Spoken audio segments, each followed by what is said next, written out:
నమస్తే, నేను మీ Vasudevan. BJP RSS Narendra Modi తర్వాతి స్థానాన్ని ప్రధానమంత్రి హోదాలో అందుకోవలసిన వాళ్ళని, కూర్చోవలసిన వాళ్ళ గురించి వెతుకులాట మొదలెట్టాయా? మొదలెట్టినట్టే అనిపిస్తుంది. ఈ దఫా మూడోసారి మోదీ గెలిచిన తర్వాత ఆయనే ప్రధానమంత్రి అవుతారు. నెక్స్ట్ టర్మ్ కోసం అంటే 2029 కోసం ఆయన కన్నా ఒక అగ్రెసివ్ లీడర్ని వాళ్ళు బీహార్ నుంచి ఐడెంటిఫై చేసింది రాష్ట్రీయ స్వయం సేవక్ సంఘ్. బీజేపీ కూడా దాని మీద మల్లగులాలు పడుతుంది. వారి పేరు అనౌన్స్ చేయాలా వద్దా అనే దాని మీద. ఒకప్పుడు ఎల్కే అద్వానీ గారు దూకుడుగా ఉన్నారనుకుంటే వాజ్పేయి గారు ఉదారవాదిగా ఉన్నారు. ఇప్పుడు ఎల్కే అద్వానీ గారిని మించిన దూకుడుతోటి నరేంద్ర మోడీ గారు వెళ్తున్నారు. కాబట్టి రేపు వచ్చే ఆయనకు మించిన అగ్రెసివ్ ప్రధానమంత్రి అభ్యర్థి, ఆయనకు మించిన అగ్రెసివ్ నాయకుడు ఉండాలని చెప్పేసి బీజేపీ కోరుకుంటుందిట. అంటే జాతీయ భావజాలాన్ని చాలా బలంగా ప్రేరేపించి జనం మెదళ్లలో నాటుకునేలా చేయగలిగిన ఒక మహత్తర నాయకుడిని బీజేపీ బీహార్లో ఐడెంటిఫై చేసిందిట. వారి పేరు, ఊరు వివరాలు ఆర్ఎస్ఎస్ కానీ బీజేపీ కానీ వెల్లడించడానికి సిద్ధంగా లేవు. ఎందుకంటే ఒక విషయం ఇక్కడ గమనించాలి. ఈరోజు దేశానికి కావాల్సింది యూనిటీ, జాతీయ సమైక్యత, సమగ్రత.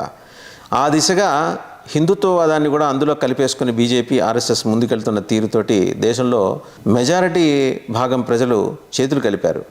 మైనారిటీలు కావచ్చు, అలాగే దేశంలో కులాలకి మతాలకి అతీతంగా ఉన్న వాళ్ళందరూ కూడా ఆ దిశగా అడుగులేస్తున్నారు. కాంగ్రెస్ క్రమేపీ బలహీనపడుతూ వస్తుండటం, అలాగే సమర్థమైన నాయకత్వాన్ని గూగుల్లో వెతికినా కాంగ్రెస్లో లేకపోవటం, ఇవన్నీ కాంగ్రెస్కు మైనస్ అవుతుంటే మరోపక్క జాతీయ భావాన్ని ఉద్దీపింపజేసే విధంగా బీజేపీ చేస్తూ వస్తున్న ప్రయత్నాల్లో ఈ బీహార్ నాయకుడు ఒక ఆయన కనపడ్డాడు. సంఘ్ ముందర ఆయనకి ఒక ఏడాది పాటు లిట్మస్ టెస్ట్ పెట్టిందిట రాష్ట్రీయ స్వయం సేవక్ సంఘ్. దాంట్లో ఆయన నెగ్గుకొచ్చారు. ఇదంతా 2029లో నరేంద్ర మోడీ గారి తర్వాత ఖచ్చితంగా మళ్ళీ 4వసారి ఎన్డీఏ సంకీర్ణ ప్రభుత్వం ఏర్పడుతుంది. కాబట్టి దానికి సారథ్యం వహించడానికి బీహార్ నుంచి, అండ్ ఇంట్రెస్టింగ్లీ కర్ణాటక నుంచి కూడా మరొక నాయకుడిని ఆర్ఎస్ఎస్ ఐడెంటిఫై చేసింది. సో వీరిద్దరికీ యువరాజులు లేదా యువ సమ్రాట్లు అనాలేమో, వాళ్ళకి పోటీ అయితే 2 ఏళ్ల పాటు ఉంటుంది. ఇదంతా కూడా ఆర్ఎస్ఎస్ బీజేపీ చాలా రహస్యంగా నిర్వహిస్తున్న ఒక పెద్ద ప్రక్రియ. ఎంత నిశితంగా అంటే ఇంట్రెస్టింగ్లీ ఆ ఇద్దరు కూడా బ్రహ్మచారులే. వారు పూర్తికాలం స్వయం సేవకులుగా ఉంటూ అలాగే జాతీయ భావాన్ని దేశం మొత్తం పెంపొందింపజేయడానికి వారు విస్తారంగా ప్రయత్నిస్తూ వస్తున్నారు. ఇద్దరు కూడా 50 నుంచి 55 ఏళ్ళు లోపు వారే. సో 2029 కోసం ప్రధానమంత్రి పదవి కోసం ఆర్ఎస్ఎస్ బీజేపీలు ఇద్దరు నాయకుల్ని తయారు చేసుకుంది. విజన్ అంటే బీజేపీది. కాంగ్రెస్లో ఉన్న రాహుల్ గాంధీని ప్రమోట్ చేసుకోవడానికి కాంగ్రెస్ కింద మీద పడుతూ ఉంటే బీజేపీ వేస్తున్న ఈ ఎత్తుగడతోటి కాంగ్రెస్ తలకిందులై డీలా పడే ప్రమాదం అయితే స్పష్టంగా కనిపిస్తుంది. ఇంతకీ ఆ ఇద్దరి ద్వారా ఏం చేయించాలనుకుంటున్నారు? ఒక మధుర కావచ్చు, ఒక కాశీ కావచ్చు, ఇవి వాళ్ళ టార్గెట్లో భాగమే. కానీ న్యాయపరంగా ఎటువంటి చిక్కులు లేకుండా న్యాయపరంగానే వాటిని సాధించుకోవాలనేది సంఘ్ సూచన. బీజేపీ కూడా పొలిటికల్గా అలాంటి మూవ్స్ వేస్తూనే వస్తుంది.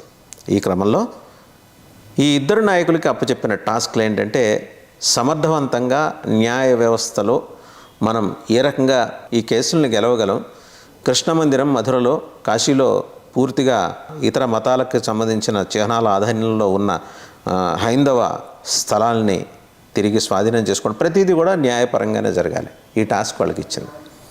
ఈ టాస్క్లో బీజేపీ చాలా క్వైట్ ఇన్సిడెంటల్గా రీజనల్ పార్టీస్ని, సబ్ రీజనల్ పార్టీస్ని దక్షిణాదిలో ఉపయోగించుకునే సూచన అక్కడ కనిపిస్తుంది.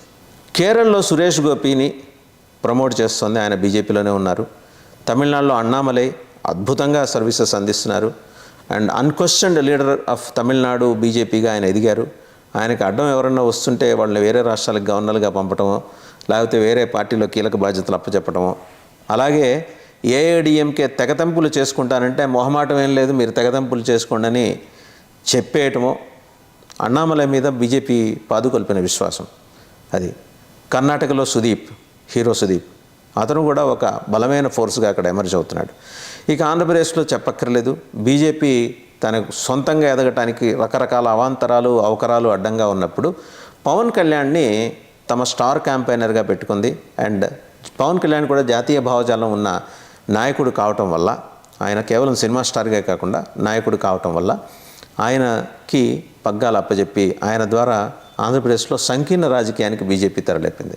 సో ఒకసారి ఈ దక్షిణాది 4 రాష్ట్రాలు చూస్తే బీజేపీ ఉన్న విజన్ ఏంటంటే 2029కి ఈ నలుగురు, పవన్ కళ్యాణ్ గారు, సురేష్ గోపి గారు, అన్నామలై గారు, సుదీప్ గారు, ఈ నలుగురు కూడా చాలా బలమైన శక్తులుగా ఎదగాలి. ఎదిగితే బీజేపీ ఆట చాలా అద్భుతంగా ఉంటుంది. దక్షిణాది నుంచి కనీసం 80 స్థానాలు, ఈ 4 రాష్ట్రాల నుంచి 80 పార్లమెంట్ స్థానాలు చేజిక్కించుకోవాలి అనేది బీజేపీ టార్గెట్. 80 నుంచి 100 బీజేపీ టార్గెట్ 2029కి, ఇప్పటికి కాదు, రాబోయే 5 ఏళ్లకి, 2024 ఎన్నికలకి కాదు, రాబోయే 5 ఏళ్లకి ప్రణాళిక రచించిన దానిలో భాగంగానే పవన్ కళ్యాణ్ని ఎన్డీఏ కన్వీనర్గా బీజేపీ నియమించబోతోంది ఎలక్షన్స్ అవగానే. సో సురేష్ గోపి చాలా ఫెరోషియస్ అండ్ అగ్రెసివ్ స్టార్, మలయాళ తెర మీద తెలుగు ప్రేక్షకులకు కూడా సుపరిచితుడైన వాడే. అలాగే సుదీప్ కన్నడ తెలుగు ప్రేక్షకులకి పరిచయస్తుడే. అన్నామలై ఐపీఎస్ ఆఫీసర్ ఉద్యోగానికి రాజీనామా చేసి నిబద్ధతతోటి పార్టీని నిర్మించే కార్యక్రమం. తమిళనాడులో ఈ ఎన్నికల్లో 2024 సార్వత్రిక ఎన్నికల్లో 4 నుంచి 6 స్థానాలు, పార్లమెంట్ స్థానాలు బీజేపీకి సంపాదించేందుకు ఆయన మాస్టర్ ప్లాన్ వేసుకున్నారు. ఆ దిశగా ఆయన జనంలోకి పెనిట్రేట్ అవుతూ వెళ్ళారు కూడా. ఇది అద్భుతమైన రాజకీయ అన్ని అన్నామలై అక్కడ పండిస్తున్నారు.